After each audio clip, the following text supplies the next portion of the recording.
अस्सलामुअलैकुम। फ़िज़िक्स पनी आसान में खुश आमदीद। मैं हूं डॉक्टर मोहम्मद फैसल मलिक और कैम्ब्रिज ओ लेवल फ़िज़िक्स में आज हम सॉल्व कर रहे हैं अक्टूबर नवंबर 2025 का पेपर 2 वेरिएंट 2 और इसका क्वेश्चन नंबर 4 है जी। Question number 4, a large test tube contains a thermometer and some solid wax at a temperature of 21 degree centigrade.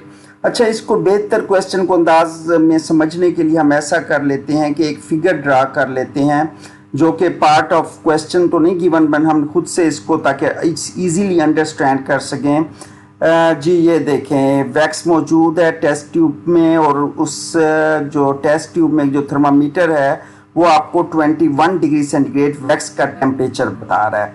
और इस जो हमारे पास टेस्ट ट्यूब है इसको हम एक बीकर में जिसमें बॉइलिंग वाटर मौजूद है उसमें इंसर्ट कर लेते हैं, तो उससे जो टेम्परेचर की चेंज आएगी वो हमारे पास इस ग्राफ में ऑन वाई एक्सिस गिवन है। कहाँ तक?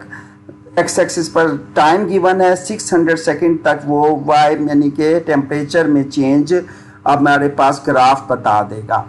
तो पूछा क्या उसने, वो कहता है कि मैं आपको खुद से बता देता हूं कि 63 डिग्री सेंटीग्रेड पर मेल्ट हो रहा है, लेकिन ग्राफ कैसे बताता है कि 63 डिग्री सेंटीग्रेड पर मेल्ट होता है। पहले तो हम देख लेते हैं कि हमारे पास वाई एक्सिस पर एक स्मॉल डिवीजन जो है वो 2 डिग्री सेंटीग्रेड की है और हमारे पास 63 जहाँ तक आया था वो हमने अंदाज़ा कर लिया। हमने कहा ये तो वही कांस्टेंट जहाँ से एक लाइन ने स्टार्ट किया टेम्परेचर में चेंज होना ख़त्म हो गया, ये वही पॉइंट है।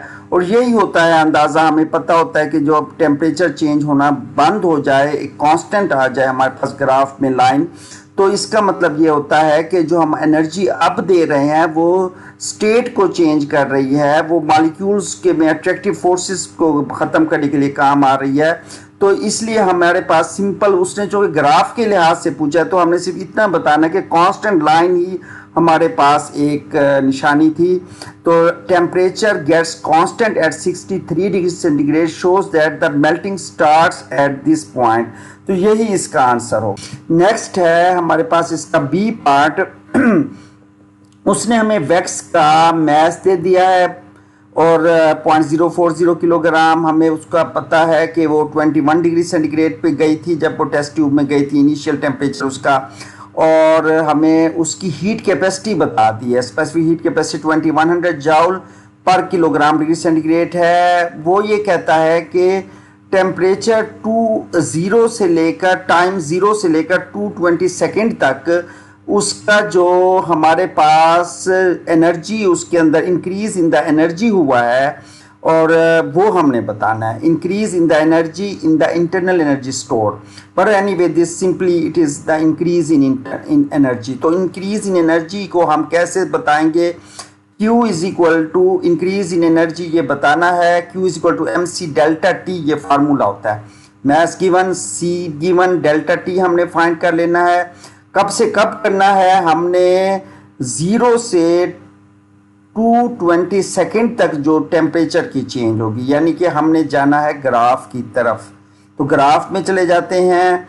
यहाँ पर हमने एक्स एक्सिस पे देख लिया कि हमारे पास एक स्मॉल डिवीजन 10 सेकेंड की है।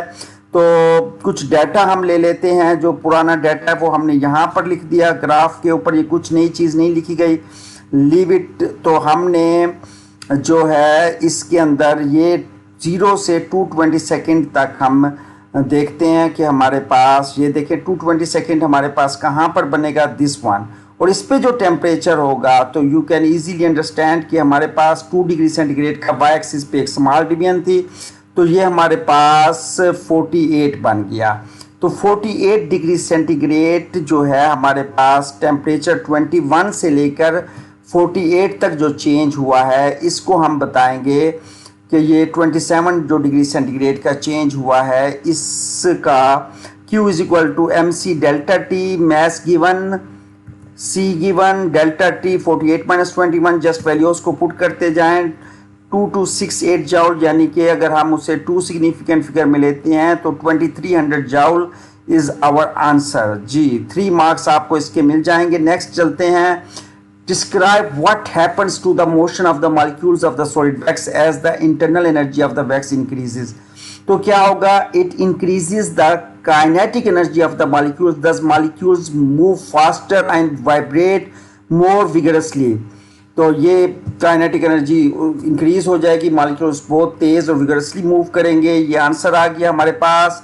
तो इसके भी आपने 2 मार्क्स हासिल कर लिए। अब वो कह रहा है कि जब वैक्स मेल्टिंग टेम्परेचर पर पहुंची है, एनर्जी तो दे रहे हैं हम, describe in terms of forces के वो हमारे पास एनर्जी कहाँ जाती है, why energy is required to melt the wax. तो वो हमारे पास बॉन्ड्स को ब्रेक कर रही है, या दूसरी सूरत में आप ये भी लिख रख सकते हैं कि जो attractive forces between the molecules है उनको दूर कर रही है। इनमें से कोई बात भी लिख दें, energy is required to break the bonds between the molecules, ये भी इनफ है, आपको 2 मार्क्स मिल जाएंगे। तो आपने इसमें टोटल 8 मार्क्स हासिल कर